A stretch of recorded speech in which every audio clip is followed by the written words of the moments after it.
Boa noite, pessoal. Sejam bem-vindos. Boa noite, pessoal. Boa noite. Esse é o Culto do Evangelho no Lar. Número 112. 112, que maravilha. E hoje é um dia muito especial aqui. Uma convidada especial para participar. Uma surpresa para o nosso pessoal querido. Veja aí se o som tá legal. Quem estiver entrando, se puder mandar pra gente um retorno do som. Boa noite, boa noite.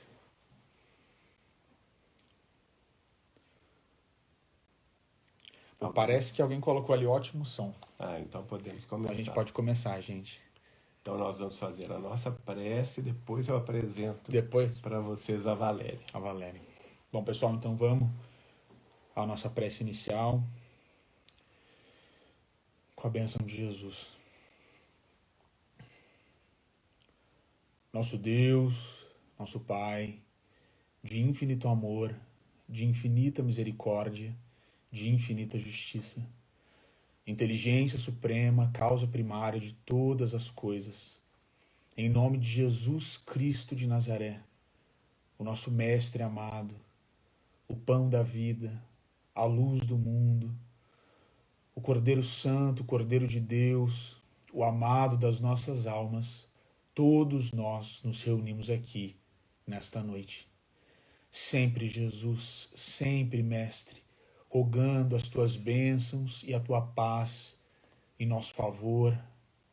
E sempre, Senhor, sempre implorando, ajoelhados aqui, espiritualmente, para que os nossos corações sejam capazes de registrar a presença do teu Santo Espírito. Em virtude dessa lembrança que todos nós fizemos hoje, do amor de mãe, nós queremos, Mestre, neste momento, voltarmos as nossas consciências e os nossos corações para nossa Mãe Santíssima Maria de Nazaré. E nos mesmos termos que o fez o Amaral Ornelas, nós queremos dizer na noite de hoje: Nossa Mãe Santíssima Senhora, do amor que ampara e redime, ai do mundo se não fora a vossa missão sublime. Cheia de graça e bondade, é por vós que conhecemos a eterna revelação da vida em seus dons supremos. O Senhor é sempre convosco, mensageira da ternura, providência dos que choram nas sombras da desventura. Bendita sois vós, Rainha, estrela da humanidade, rosa mística da fé, lírio puro da humildade. Entre as mulheres sois vós, a mãe das mães desvalidas, nossa porta de esperança e anjo de nossas vidas. Bendito o fruto imortal da vossa missão de luz, desde a paz da manjedoura às dores além da cruz. Assim seja para sempre, ó divina soberana, refúgio dos que padecem nas dores da luta humana. Ave Maria, Senhora, do amor que ampara e redime, ai do mundo se não fora a vossa missão sublime. Santíssima, nós estamos aqui, ansiosos e muito desejosos do teu amor, das tuas bênçãos, do teu carinho de mãe sobre as nossas vidas. Ajuda-nos nas lutas do dia a dia, ajuda-nos a todos no enfrentamento dos testemunhos necessários aqui nesta terra, para que os nossos espíritos sejam capazes de brilhar mais, seguindo para o teu Filho amado. E ajuda-nos, Senhora, no dia do nosso sacrifício, no momento de burilamento do nosso próprio corpo, a dizer, como a Senhora disse, frente àquela cruz, vendo a cabeça de Jesus pendendo inerte: Senhor, eis aqui os teus servos, cumpra-se em todos nós segundo a tua vontade.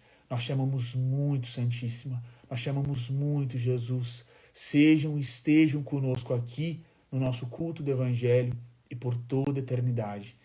Que assim seja. Que assim seja.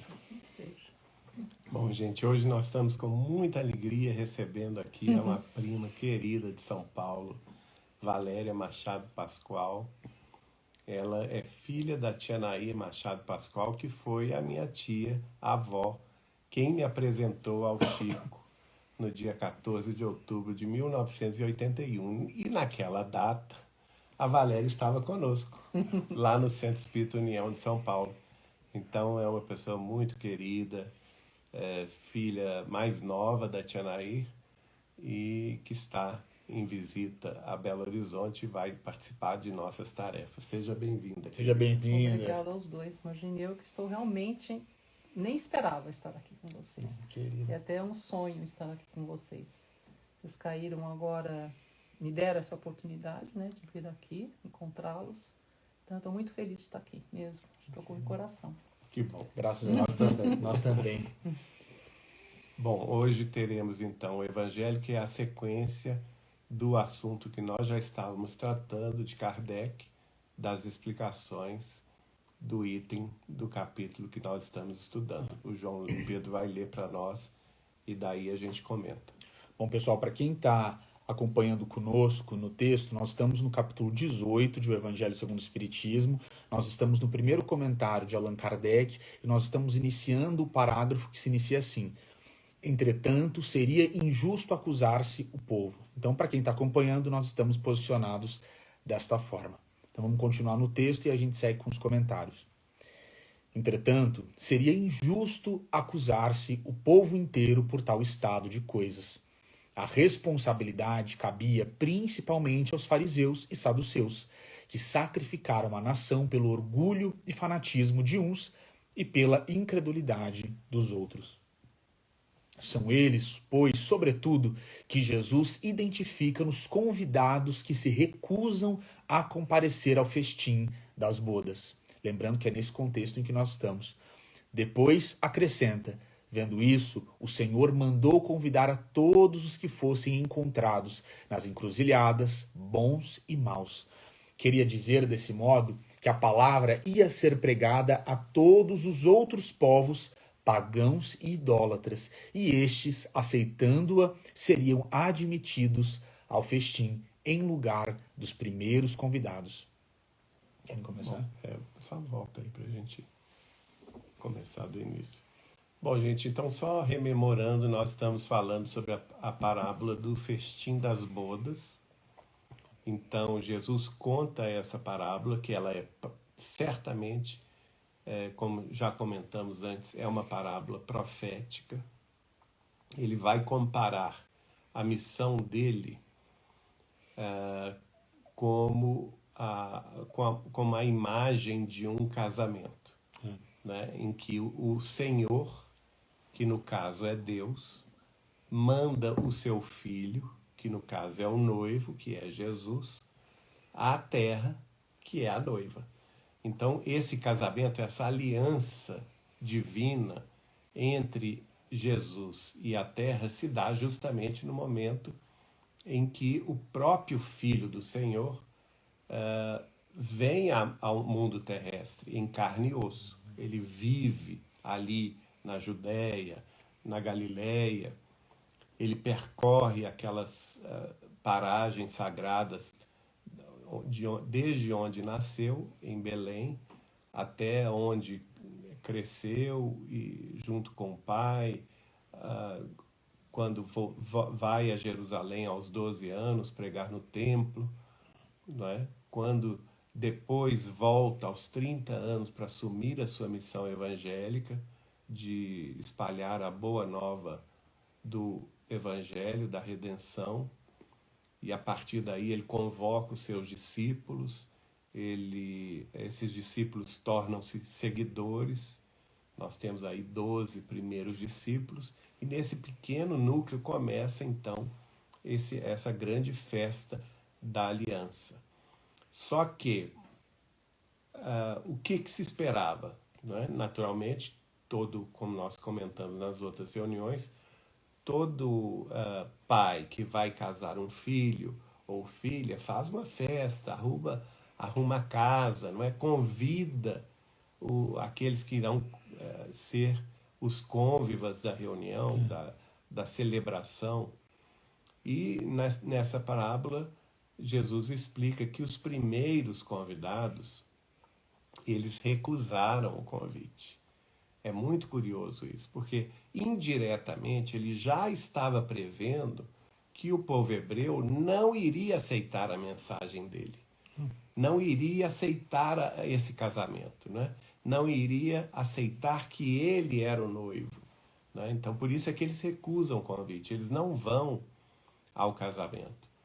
E é necessário que depois, uma vez que esses primeiros convidados não comparecem ao casamento, o Senhor chama os seus servos e manda que os servos busquem as encruzilhadas, que busquem as estradas, que viajam para fazer novos convites a quem quer que fosse.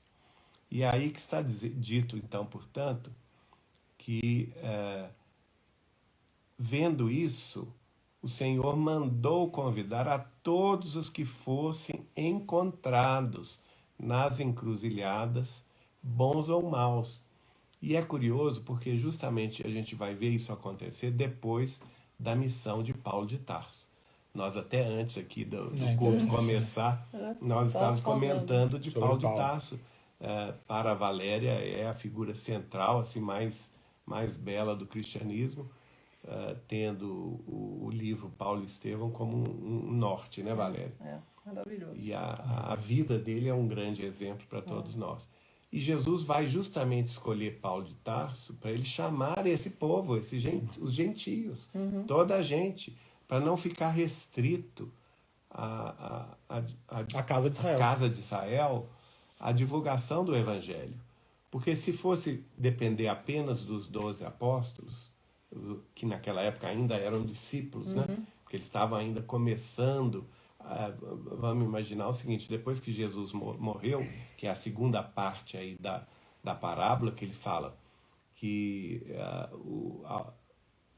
esses primeiros convidados, inclusive, se revoltaram e mataram o noivo, né? Porque eles queriam a herança. A parábola traz essa imagem. Assumir a herança. Eles mataram o noivo. Quer dizer, Jesus foi morto por eles, né? Então, é uma conjunção de duas parábolas, né? E aí a gente chega a essa conclusão. Chega nessa conclusão.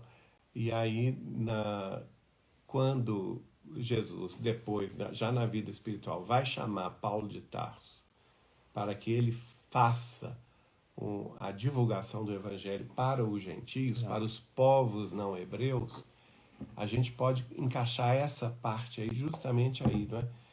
Mandar os convidados chamar, aliás, os convidados não, mandar que os seus servos fossem convidar todos, volta ali um pouquinho. Exatamente, todos os outros que estivessem nas encruzilhadas, sejam outros povos, pagãos e idólatras, e estes, aceitando-a, seriam admitidos ao festim em lugar dos primeiros convidados. E é muito curioso isso, por quê? Porque justamente a partir da palavra de Paulo, depois Paulo se juntou a José Barnabé, o irmão José, depois o próprio evangelista Marcos participou desse movimento. Depois Silas. Nós temos também Tito. Nós temos também a chegada de João Evangelista, que nós acreditamos ser o Chico Xavier. João Evangelista vai influir muito nessa região, principalmente na região da província romana da Ásia, e ali naquelas diversas províncias onde hoje é a Turquia, ele funda várias igrejas cristãs, vai fazer discípulos como Inácio de Antioquia, como Policarpo de Esmirna, e Paulo, por sua vez, também vai chamar discípulos, Trófimo, Tíquico, Timóteo, Tito, e eles vão viajando pelas encruzilhadas, vão falando o evangelho para todo mundo. Eles não vão falar por evangelho apenas para os hebreus. Eles buscam, sim, as sinagogas, em primeiro lugar, mas depois vão para a praça pública, vão para as estradas e fundam as suas igrejas cristãs até Roma. Eles chegam até Roma. E a partir de Roma, o Evangelho de Jesus é espalhado no Império Romano inteiro numa velocidade incrível, né? Em pouco mais de um século, o cristianismo se torna uma religião adotada pelas grandes massas. E foi justamente isso que aconteceu, e é justamente isso que essa parábola de Jesus profeticamente estava prevendo que aconteceria. Você quer comentar, Valéria? Quer fazer um... Não, É, eu acho que vocês têm mais preparo. Imagina. Mais estudo. Imagina. Pode falar. gente, isso que o Geraldinho trouxe aqui é muito importante, porque no capítulo 10 do Evangelho de Mateus, a gente vai ter o Cristo trazendo uma ordem. Vão primeiro à casa de Israel, para os 12 apóstolos. Então, não era a proposta, nesse primeiro momento do cristianismo, com o Cristo encarnado, pregar para os gentios. Essa missão estava destinada, como o Geraldinho muito bem colocou, para Paulo de Tarso. Isso é muito importante, porque não foi à toa que Jesus circunscreveu, nesse primeiro momento, dos apóstolos, a mensagem à casa de Israel. Isso era necessário. E era previsto nas profecias. Desde as profecias. Hebraicas. Né? Desde as profecias. Que o Cristo sofreria tudo isso. E tem um momento muito bonito quando Jesus fala para eles sobre João Batista, e aí Jesus fala que eles tocaram, que eles eram como crianças numa praça, que nada agradava. Então tocaram flauta, mas eles não dançaram. Tocaram, né, ali um som de luto, eles também não choraram. E aí ele diz, vocês não creram, mas os pagãos e as prostitutas acreditaram, e estes entrarão no reino dos céus primeiro do que vocês. Então é muito importante a gente perceber como essa articulação da mensagem do Cristo foi pensada para esse propósito, porque esses que, como nós já falamos aqui no primeiro momento, que eram a aristocracia espiritual da terra, nas palavras de Emmanuel, não deram conta do cristianismo. E quando a gente pensa essa parábola, ela é uma parábola muito importante para nós pensarmos como nós estamos dando conta da mensagem do cristianismo hoje, em 2025. Se o Brasil é a noiva da vez, será que está dando conta dessa missão tão importante, desse tesouro tão gigantesco que é o Evangelho? Ou A gente tá precisa fugindo do altar. Pois é, a gente precisa se questionar. É uma parábola muito elucidativa. Eu acho que as pessoas ainda levam muito ainda pela aparência. Né? Exato, É. exatamente. Esse é o problema. Esse é o problema. É algo tão simples de se Exato. entender, mas as pessoas só vão pela aparência. Exatamente. Então acho que é nisso que a gente está pecando. E Exato. a gente não somos ainda cristianizados o Exato. suficiente. Não entendemos o Cristo ainda. Exatamente. E a Valéria traz uma das principais marcas dos fariseus, que era esse apego pela aparência. Pela Daí a aparência. dificuldade de compreender uma mensagem tão simples, mas tão poderosa. É. E Tão daí poderosa. Kardec criticar os fariseus, né? Exato. Aí no início desse trecho que foi lido, né? Que eles se fixaram apenas na aparência e não viram a profundidade da mensagem do Cristo. E o Paulo já estava preparado, porque ele já era uma pessoa muito profunda. Ele se aprofundava na religião. Ele era realmente religioso. Ele Ele acreditava tinha mesmo. fé verdadeira. E honestidade no que ela está falando. Ele era honesto. No E crer. ele era profundo, ele não era superficial. Não era, né? Né? Então, quando ele vê Cristo na porta de Damasco, Não teve dúvida. Eis-me aqui, o que queres que eu faça? Tá bom. Cai de joelhos. Cai de na joelho. areia, E aí ele larga tudo Deixa pra trás. tudo para trás. Isso que a Valéria Maravilhoso. está trazendo é muito importante para compreender Paulo, porque com a mesma honestidade com que ele levou todo aquele contexto do Sinédrio, do povo hebreu, ele leva o cristianismo e muda o mundo. E ele fica desesperado, porque ele volta de novo, né, É. para contar a boa nova A a boa todos, nova, é. e ninguém Ninguém acredita. acredita. Ninguém acredita. Ninguém acredita. Porque o povo tinha medo dele. Ele tinha sido perseguidor dos Grande primeiros perseguidor. cristãos. Né? Tinha mandado Estevão ser apedrejado. É. Então é interessante. Mas Jesus não viu nele o perseguidor. Não viu nele o criminoso. Jesus viu nele o O potencial, potencial. Exato. realizador da fé. E da honestidade da pregação. Né? É maravilhoso mesmo. Muito Maravilhoso, né? A gente, interessantemente, estava falando de Paulo mesmo, como ele mencionou antes de começar o estudo. E interessante que aqui, nesse final, fala, né, que eles seriam esses outros convidados, Exato. que nós podemos situar aí como gentios, e hoje nós, brasileiros, somos gentios, em comparação com os hebreus, né?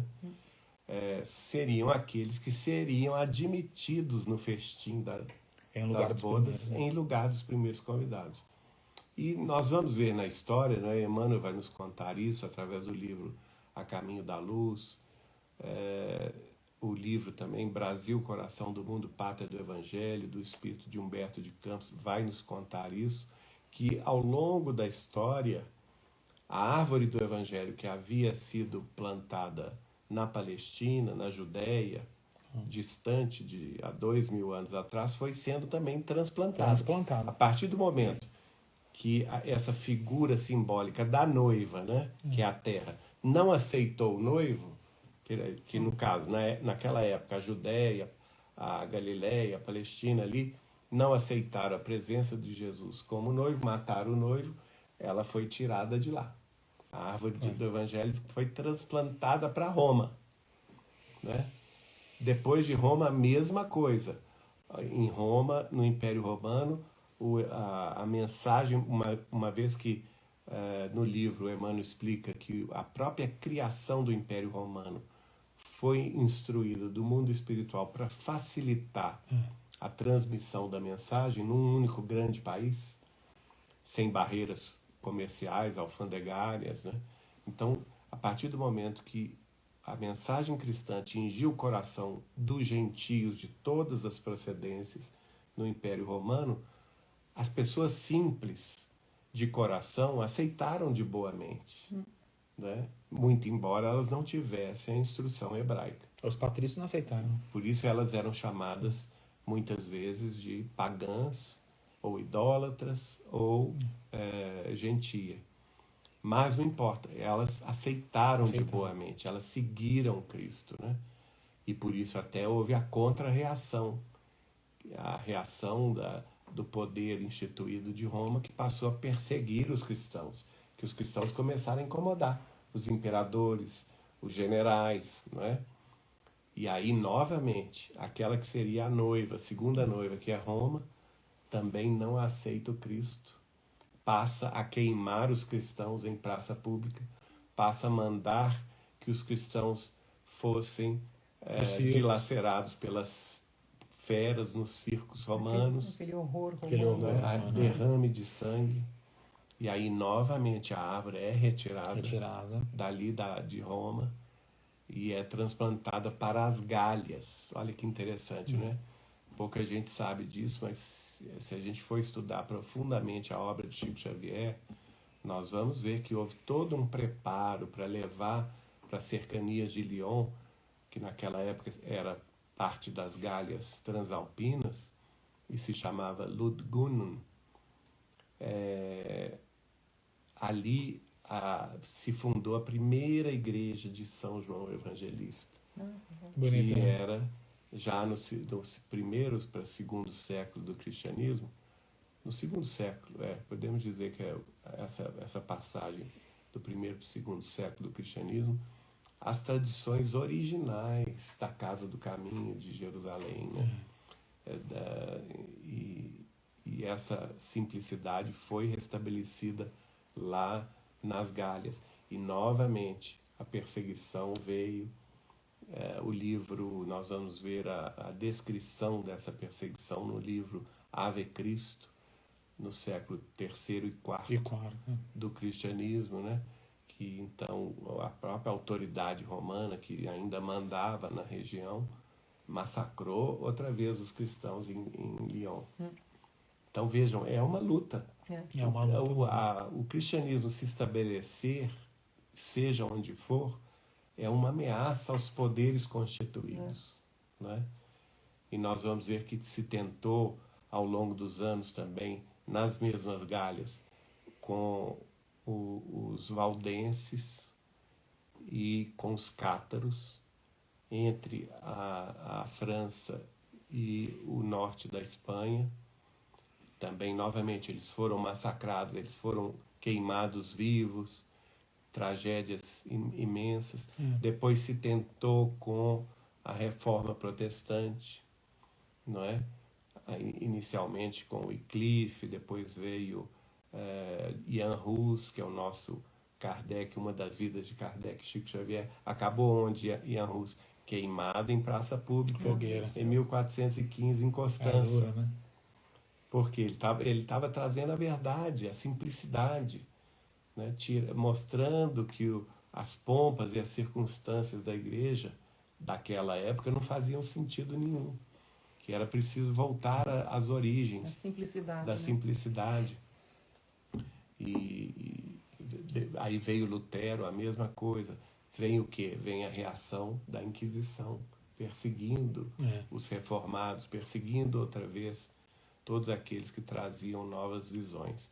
E agora, desde a volta do cristianismo original com o trabalho de Allan Kardec entre Lyon e Paris, novamente se tem essa tentativa. E a França, depois que Allan Kardec desencarna, o que acontece com a França? Allan Kardec desencarna em 1869. Em 1870, no ano seguinte, gente, a Prússia invade a França.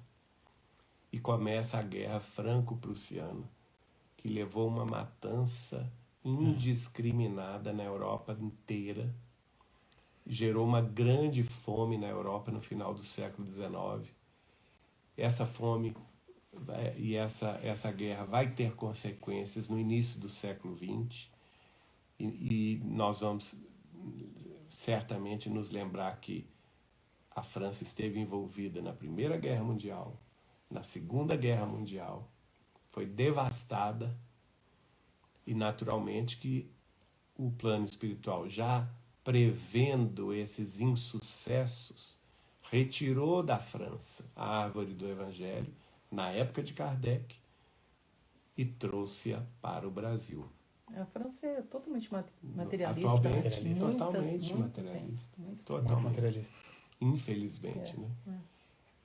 Mas a espiritualidade vai sempre à frente. Sempre. Sempre à frente. No livro Brasil, Coração do Mundo e Pátria do Evangelho, mostra que antes do descobrimento do Brasil, antes até mesmo do descobrimento da América, que ocorreu 8 anos antes, Jesus trouxe o espírito de Léo às Américas, mostrou a ele as vastidões das duas Américas, das 3 Américas, do Sul, Central e do Norte, e apontando para a América do Sul, mostrou ao espírito de Léo: olha, para esta parte do Sul eu transplantarei a árvore do meu Evangelho. Olha só, então já a previsão é bem anterior, até mesmo ao que nós estamos falando a respeito da chegada do Espiritismo na França no século XIX. E ele ainda diz: essa região estará para sempre ligada ao meu coração. O povo que aqui viverá estará ligado à cruz do sacrifício, do meu sacrifício. E todas as injunções políticas terão plano secundário, porque, acima de tudo, esse povo estará ligado diretamente ao meu coração. Isso aqui nos conforta, né? Então, e aí ele revela a missão do Brasil como coração do mundo e pátria do Evangelho no futuro, e nós temos que reconhecer que, apesar de todos os pesares, o Brasil é a maior nação católica do mundo, o Brasil é a maior nação espírita cristã do mundo, o Brasil é a 2ª maior nação protestante do mundo, e é a maior nação umbanda de umbandistas cristãos do mundo. Quer dizer, realmente a marca do Cristo está em todas as religiões brasileiras, né? Quer fazer mais um comentário? Não, nenhum. Então vamos continuar no texto. No entanto, não basta ser convidado, não basta dizer-se cristão, nem sentar-se à mesa para tomar parte no banquete celestial. É preciso, antes de tudo e sob condição expressa, estar revestido da túnica nupcial, isto é, ter pureza de coração e praticar a lei segundo o Espírito. Ora, a lei está toda inteira nestas palavras: fora da caridade não há salvação. Contudo, entre os que ouvem a palavra divina, quão poucos são os que a guardam e a aplicam proveitosamente. quão poucos se tornam dignos de entrar no reino dos céus. É por isso que Jesus falou: muitos serão chamados, poucos, no entanto, serão escolhidos. Bom, gente, nós comentamos sobre isso brevemente, agora a gente está aqui com a própria explicação do Kardec e com todo respeito às outras escolas religiosas, nesse caso principalmente com todo respeito aos nossos irmãos e irmãs protestantes, mas no Brasil, como em outros países, como o Geraldinho colocou, nos quais a tradição protestante é muito forte, tem-se um hábito ruim de interpretar essa passagem como se houvesse de fato escolhidos de Deus. Isso não existe, gente. Não existe um favoritismo de Deus pela Valéria, ou por mim, ou pelo Geraldinho, em detrimento de outras pessoas. Como, esse aí é a menina dos olhos de Deus. Isso não existe. E, infelizmente, essa passagem é interpretada assim por muitos irmãos e irmãs nossos de outras escolas do cristianismo.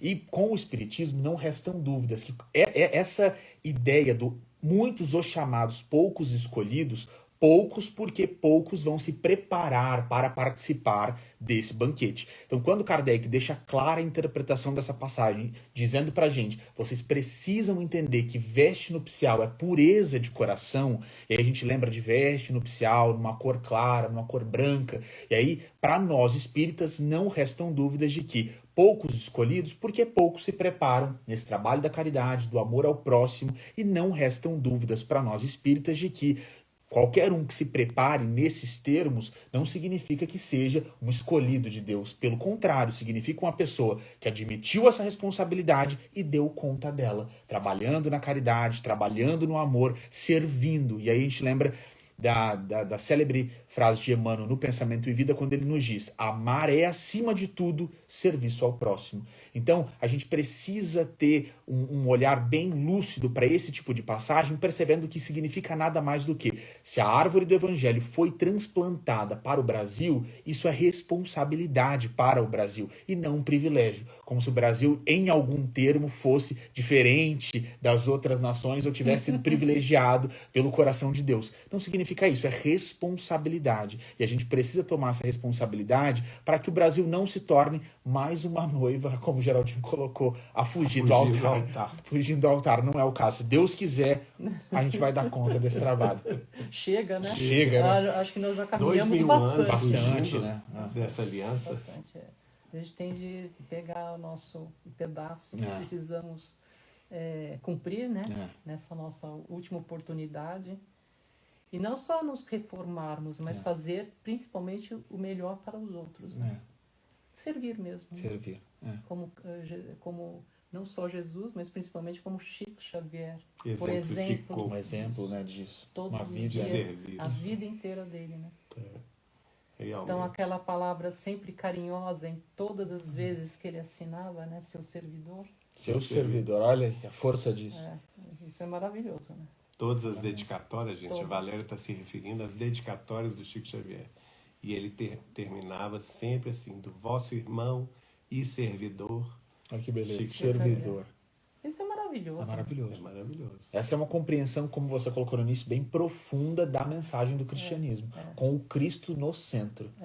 Que é o que, infelizmente, nós conversamos também rapidamente sobre isso hoje, infelizmente, a mensagem do Cristo, e o Geraldinho fez essa contextualização histórica, mesmo que breve, muito elucidativa, a mensagem do Cristo foi muito deturpada. E em nome do Cristo, muito materialismo foi exercido sobre a face dessa terra, o que é uma pena. E como a Valéria colocou, a gente precisa de um evangelho, de um cristianismo que sejam cristocêntricos.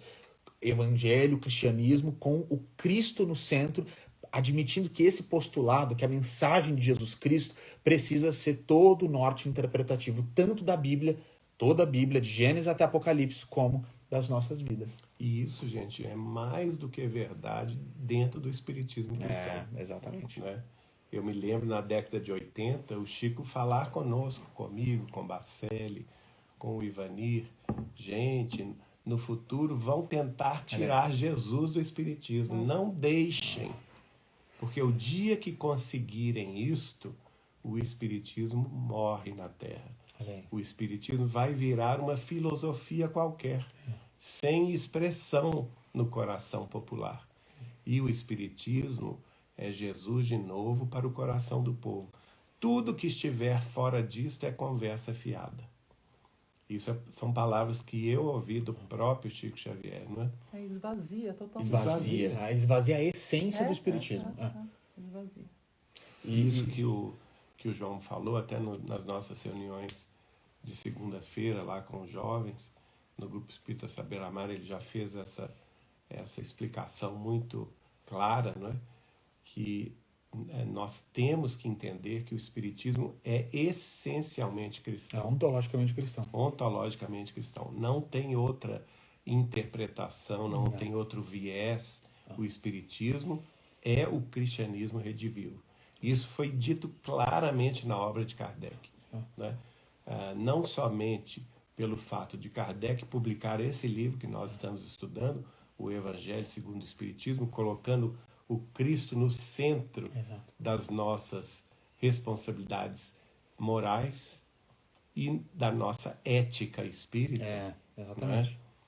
Não somente por isso, mas principalmente no seu último livro, A Gênese, os Milagres e as Predições segundo o Espiritismo, que ele publicou 1 ano antes de desencarnar, no qual ele coloca claramente a visão cristocêntrica do Espiritismo.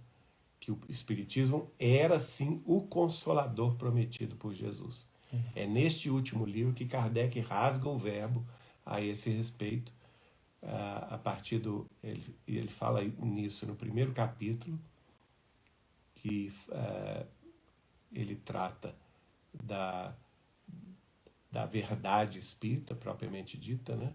E nos 3 últimos capítulos, a partir do momento em que ele apresenta o Espiritismo como Consolador prometido por Jesus e como aquele que veio dar cumprimento às próprias profecias Isso é muito importante. de João Evangelista, que era nada mais, nada menos do que ele próprio, encarnação anterior, né? O próprio Kardec, o próprio Chico Xavier, e depois vai comentar o Apocalipse do próprio João, né? E falar sobre o final dos tempos. O último capítulo dele, ele discorre sobre o fim dos tempos, os tempos são chegados, que é o capítulo 18. Né?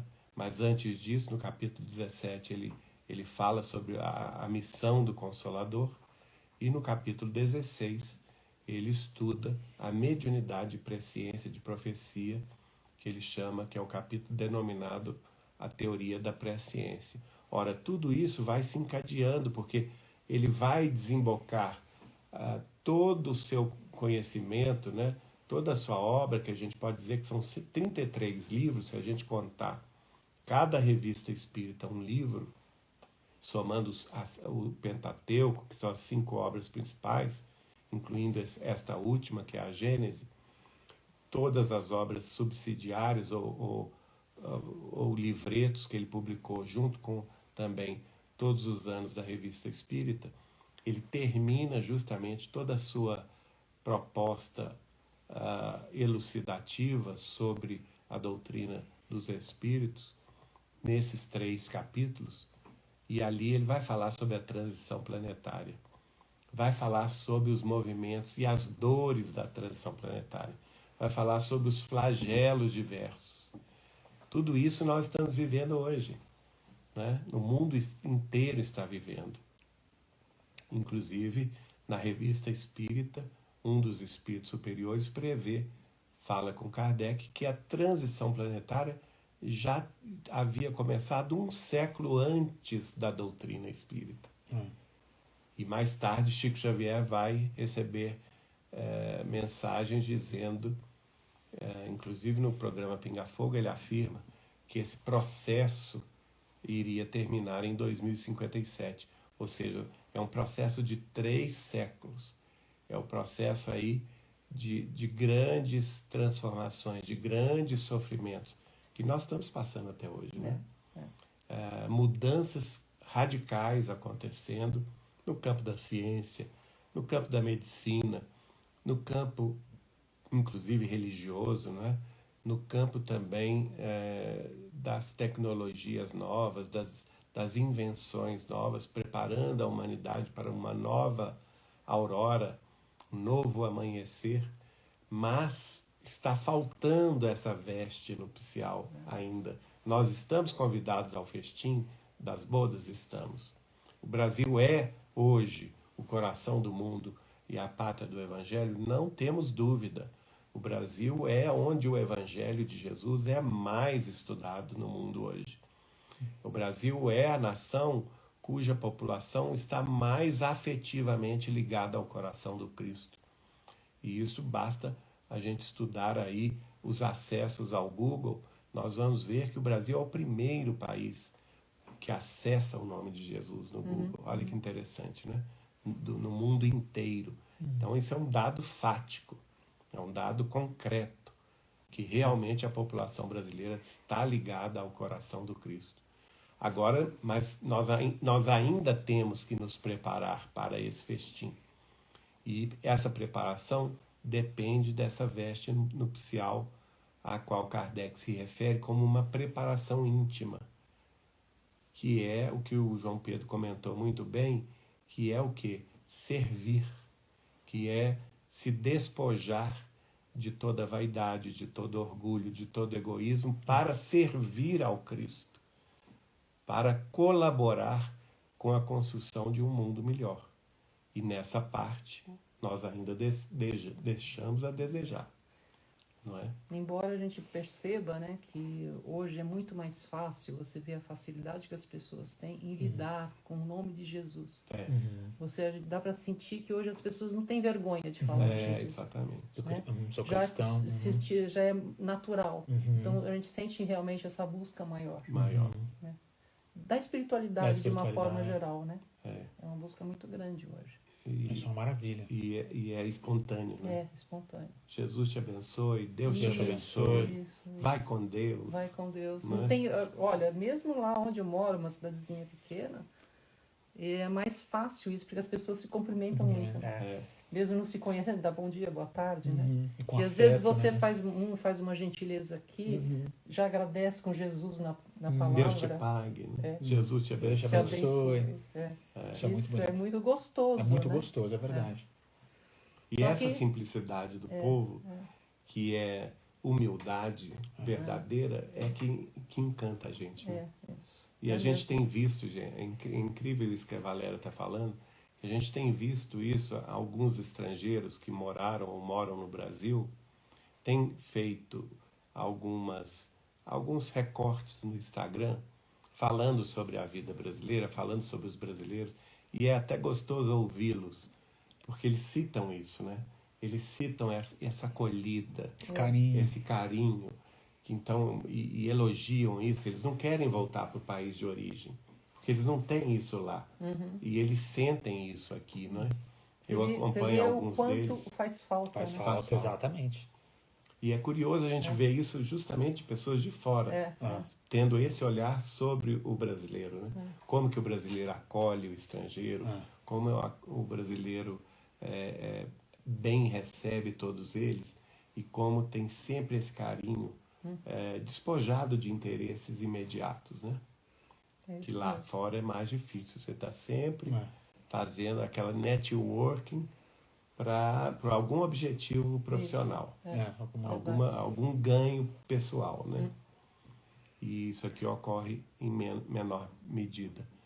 Mas eu queria só completar o seguinte, em relação a essa festa, né, das bodas, e pegando um gancho na fala final do João Pedro, que foi uma conversa que eu tive com o Chico, porque eu próprio estava lendo na época, eu estava lá com meus 20 e poucos anos, né, lendo Brasil, Coração do Mundo, Pátria do Evangelho, talvez muito apegado às aparências. E se você realmente se apegar às aparências, a gente tem muitas críticas ao Brasil em relação a outras nações, e eu estava assim meio cético em relação ao livro, e fui comentar, caí na bobagem de comentar isso com o Chico Xavier na casa dele. Gente, eu levei uma bronca homérica, assim, né? Foi a primeira vez que eu vi o Chico bravo, e bravo mesmo comigo. Ele chegou a pôr o dedo no meu nariz. E ele falou assim, uai, Geraldinho, então você quer que o Brasil seja o coração do mundo e a pátria do evangelho com privilégios? Aí eu fiquei em choque. Eu falei, nossa, peraí que eu vou levar uma lição agora. Né? Agora é a hora. Agora é a hora de eu... É sempre no fácil, agora é é a hora. tudo no fácil. Tudo, né? Agora que vai ser a hora da lição, né? Então, e ele bravo, ele não falou assim, Mansinho, serenamente comigo, não. Ele estava mesmo indignado com a minha, vamos dizer assim, o meu ceticismo em relação ao Brasil. E bonito de se ver isso, né? Como ele amava o Brasil, Chico Xavier. Como ele amava essa terra, esse povo. Porque ele via isso, né? Esse amor genuíno ao Cristo no coração dos brasileiros. E ele falava assim, então você quer privilégios para a pátria do Evangelho, quando o fundador do Evangelho passou a vida sem privilégio algum, sem posse material alguma. Ele, que não tinha uma pedra onde descansar a cabeça, ele que foi traído pelos seus seguidores, que foi vilipendiado nas sinagogas, que acabou sendo preso, espancado, recebendo uma coroa de espinhos e obrigado a carregar uma cruz da ignomínia sob uma chuva de chibatadas para ser pregado na cruz em meio a cusparadas dos soldados. E lá vai bronca. E lá vai para mim. Menina, eu queria ser uma pulga e sumir debaixo da mesa, né? E ele falando isso, mas aí realmente me fez refletir na profundidade do que ele estava falando. E ele que expirou na cruz, exânime, né? Sem ajuda de ninguém, tendo ao seu lado apenas a sua mãe e o seu discípulo amado ao pé da cruz, e mais ninguém. Né? E você quer que o Brasil tenha privilégio, por quê? É verdade. Não tem mesmo. Não tem. Não faz sentido, né? E a Não gente faz tem que sentido. lembrar que se nós estamos aqui, os brasileiros, de forma geral, se estamos aqui agora neste momento, é porque a gente já passou e já fez muita coisa. Muita né? coisa errada. Agora está na hora, Está né, na hora organizar. de fazer isso aí que o Kardec fala. Fora da caridade não há salvação. E, pessoal, um dia a gente pode fazer uma reunião mais filosófica, mas essa frase, fora da caridade não há salvação, gente, essa frase é tão importante para a filosofia da religião. Recentemente nós temos visto algumas lideranças religiosas atacando o espiritismo, e sempre, gente, sempre que vocês virem qualquer líder religioso dizendo que o Cristo de Deus, o Cristo, Jesus Cristo, se resumiria ou estaria apenas em uma religião, tenham cuidado, porque existe um problema filosófico, epistemológico muito sério nesse tipo de abordagem. Uma das grandes belezas de Kardec, como o Geraldinho colocou, nessa admissão tão pura e tão elevada de cristianismo, quando Kardec, lá na questão 625, pergunta o mais perfeito, quem seria esse espírito mais perfeito? E os espíritos superiores respondem, Jesus, vide Jesus Cristo de Nazaré. Gente, não existe uma abordagem do cristianismo mais pura do que essa. Porque admitir que o Cristo, ele veio para a Terra e é o espírito mais puro, o mais elevado, essa é uma visão já muito fidedigna. Agora, quando Kardec não circunscreve o Cristo ao espiritismo, mas à caridade, fora da caridade não há salvação, essa noção filosófica de religião, gente, nós ainda estamos longe de conceber a grandeza desse postulado. Mas é um postulado que é muito diferente do que nós temos historicamente nas religiões, porque os católicos vieram e até hoje, com todo respeito, nós vemos católicos achando que Jesus só está na religião deles. Os protestantes é a mesma coisa, Jesus só está na religião deles. E Kardec, de uma forma muito lúcida, diz, fora da caridade não há salvação.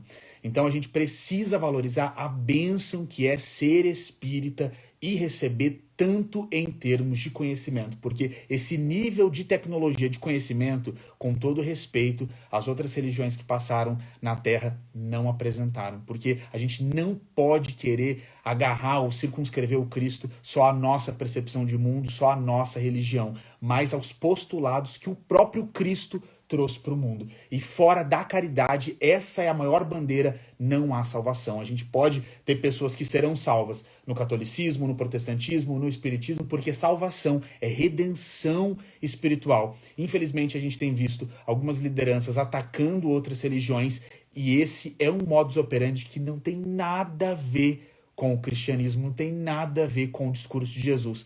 Nós precisamos ter de uma forma muito lúcida a realidade de que Jesus não fundou qualquer religião na face dessa terra. O cristianismo, ele é para todo mundo. E quando Paulo de Tarso, a respeito do qual nós começamos conversando, prega para os gentios, para além de pregar para a casa de Israel, e rompendo com o postulado da circuncisão, tão caro para o povo hebreu, ele muda a história do mundo e a gente tem essa liberdade de ser cristão. Então, quando a gente pensa numa parábola como essa de veste nupcial, a gente precisa aprender, a gente precisa conceber que ser cristão está muito além do que participar de uma religião. É de fato, como a Valéria trouxe no início, ser capaz de perceber uma simplicidade tão grande, mas que é suficientemente poderosa para causar redenção espiritual nos nossos espíritos e para todos nós, sem qualquer tipo de barreira, sem qualquer tipo de preconceito e sem ligar, como a gente está falando, para qualquer tipo de aparência. É isso mesmo. É isso aí. E com isso, minha gente, nós terminamos este item, que é o... Só volta lá para a gente lembrar o número do item. É o item 2. Item 2 do capítulo...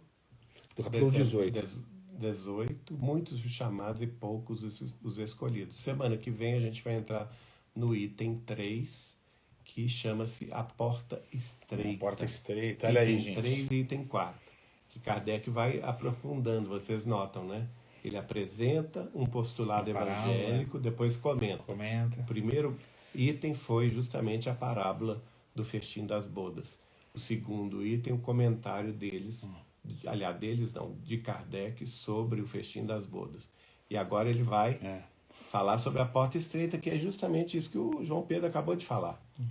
A porta estreita pelo qual nós precisamos passar. E essa ideia, né, de veste nupcial, de poucos escolhidos, já dá a ideia de que o caminho do cristianismo é apertado e que a porta...